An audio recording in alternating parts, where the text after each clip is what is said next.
Informasi lainnya, pemirsa, penggerebekan sejumlah kantor pinjaman online ilegal terus digencarkan jajaran Polri. Asosiasi Fintech Pendanaan Bersama Indonesia berjanji akan terus mengawasi anggotanya, termasuk pihak ketiga sebagai jasa penagih yang ditengarai bermain dua kaki. Dan berikut laporan tim liputan kami selengkapnya.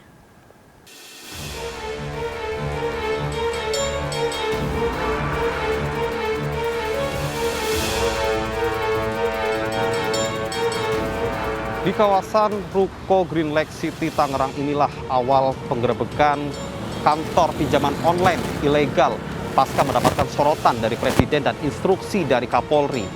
Penggerebekan di PT ITN ini dilakukan oleh polisi pada 14 Oktober lalu.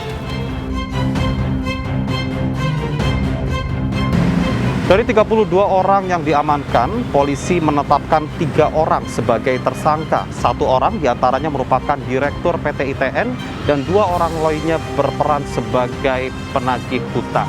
Dalam menjalankan tugasnya, penagih hutang menggunakan kalimat-kalimat kasar serta mengirimkan konten pornografi kepada peminjam sebagai bentuk ancaman. Saat ini, para tersangka tengah dikenakan pasal berlapis termasuk Undang-Undang ITE.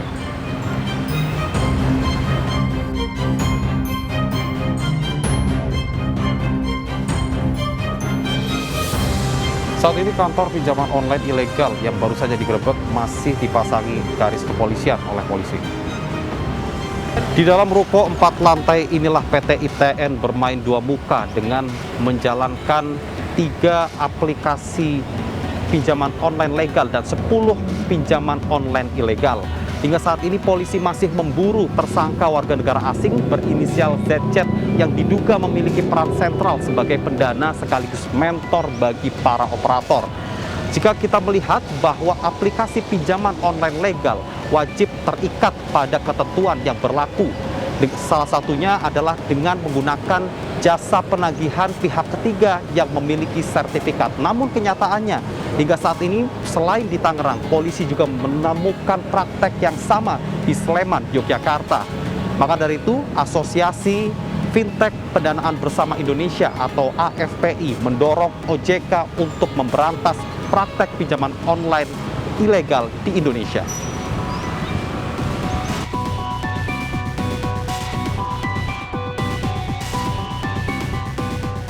Menyikapi maraknya pinjaman online ilegal, AFPI menurunkan suku bunga pinjaman dari 0,8% menjadi 0,4% atau turun sebesar 50%.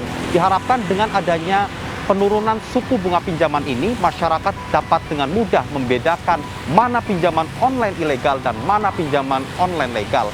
Dan serta masyarakat juga diharapkan tidak termakan oleh bujuk rayu pinjaman online ilegal.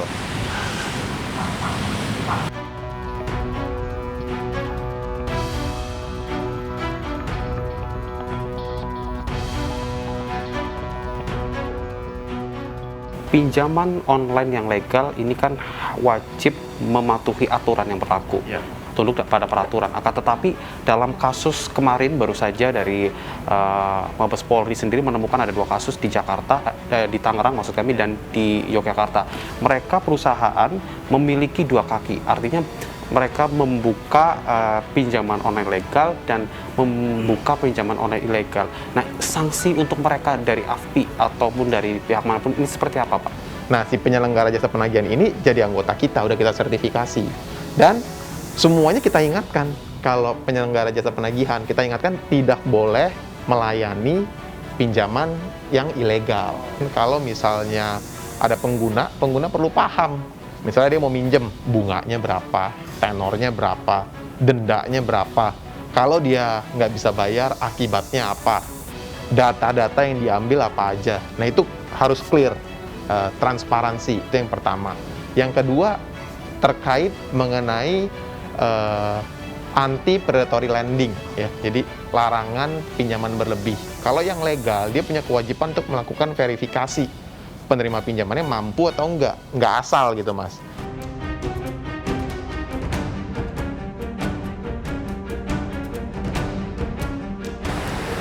Saat ini hanya ada 107 pinjaman online legal yang terdaftar di Otoritas Jasa Keuangan.